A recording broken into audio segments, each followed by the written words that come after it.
ఓం శ్రీ గురుభ్యో నమః. శ్రీ అంగారక అష్టోత్తర శతనామ స్తోత్రం.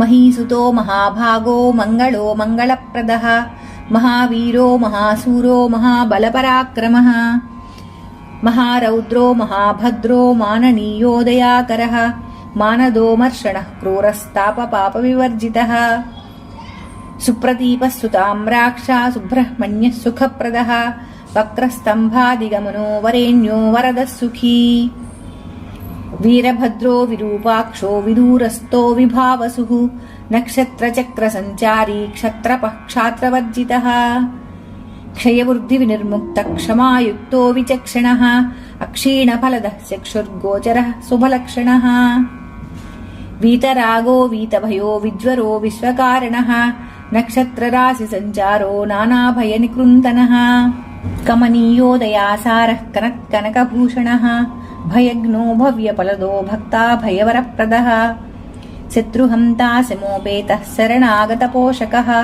సాహసో సద్గుణాధ్యక్షా సాధుః సమరదుర్జయः దుష్టదూరిశిష్టపూజ్యः సర్వకష్టనివారకः దుశ్చేష్టవారకో దుఃఖభంజనో దుర్ధరో హరిః దుస్వప్నహంతా దుర్ధర్షో దుష్టగర్వవిమోచకः భరద్వాజకులోద్భూతో భూసుతో భవ్యభూషణः రక్తాంబరో రక్తవపుర్భక్తపాలనతత్పరः చతుర్భుజో గదాధారీ మేషవాహోమితాసనः శక్తిశూలధరः శస్త్రవిద్యావిశారదः తార్కికోస్తామసాధారో తపస్వీ తామ్రలోచన తప్తకాంచన సంకాశో రక్తకింజల్కసన్నిభः గోత్రాదిదేవో గోమధ్యచరో గుణవిభూషణः అశ్రుగంగారకో వంతి దేవాధీశోధనార్థనः అశ్రుగంగారకో వంతి దేశాధీశోధనార్థనः సూర్యయామ్యప్రదేశస్థో యవ్వనో యామ్యదిగ్ముఖः